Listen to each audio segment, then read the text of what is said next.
So let's talk about the Apple org chart.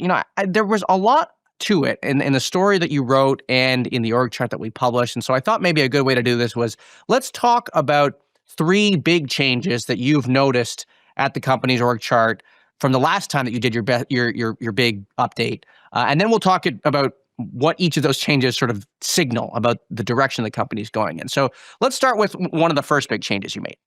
Sure. One of the biggest changes is in artificial intelligence. So in 2018, it was elevated to its own executive level C-suite position run by John Giannandrea, who came from Google. With his retirement, they're moving it back under the software engineering group. So it's more considered a product and not its own type of thing. And so considered a product, what does that sort of signal about the way Apple is looking to innovate in AI? Because it's kind of had a bit of a choppy run here, right? Yeah, I think it signals that they think about AI differently than other companies like Meta or Google who are chasing kind of super intelligence, which is trying to make AI smarter than a human. And it's a very lofty goal. Whereas Apple is really trying to make AI, I guess, for the rest of us, right? Making it good for the tools that you need for writing or summarization or for notifications. Okay. What's another big change that you noticed in your org chart overhaul? Well, earlier this year, Apple announced that Jeff Williams, its longtime COO, was retiring. And so he was actually in charge of not just operations, but the design team, the robotics team, and health even. And so they've moved, with him stepping down, they've kind of had to divide his responsibilities up with other Apple leaders as well. Hmm. Did they not think to elevate someone to the COO position or just take over the role entirely? Well, they have elevated Sabi Khan to COO, but it's not a one-for-one match. And I think the most striking thing about this is that Williams was supposed to take over from Tim Cook in an emergency. And as a result, he had lots of overview of teams that were outside of his area of expertise, like design and like the self-driving car at one point.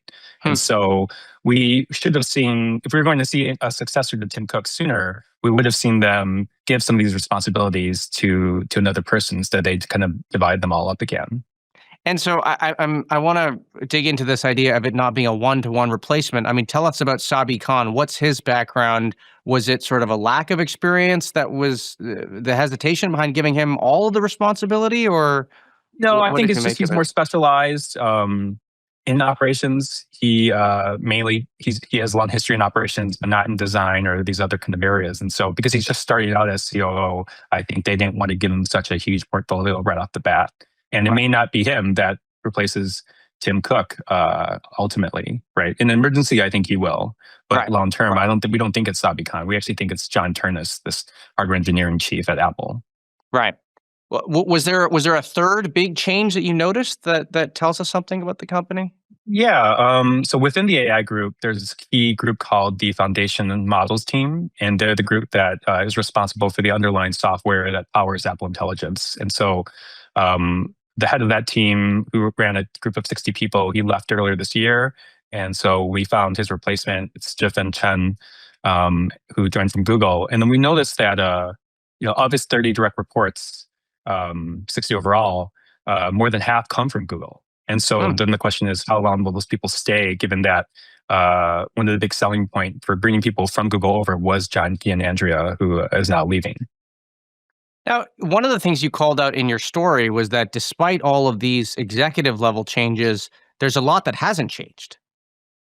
Yeah, there's like a running joke that 10 years ago, Apple had like 100 VPs and SVPs, and now the company's grown by like 23%. But how many SVPs and VPs are there today? Still 100.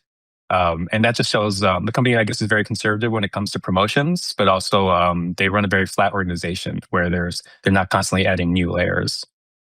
Right, right. And last question for you. You mentioned John Turnus and the idea that, look, succession around Tim Cook is a very popular topic in the Apple orbit, at least amongst people who follow the company. So, did anything about the structure of the business tell you anything about how they're approaching succession? Is it really just these few people that are, being thought of as successors, or? Yeah, actually, the absence of any major changes and the absence of giving Turnus any sort of additional portfolio shows that maybe they're not thinking about succession right away, or they're hesitant to start it. And so I think that was the big change, or the big thing that I noticed at least, was that there wasn't really much movements that show that there is a successor for Cook anytime soon. Great. Well, Wayne, it's a great discussion. I want to thank you for coming on. We appreciate it. That is Wayne Ma, a reporter here at The Information.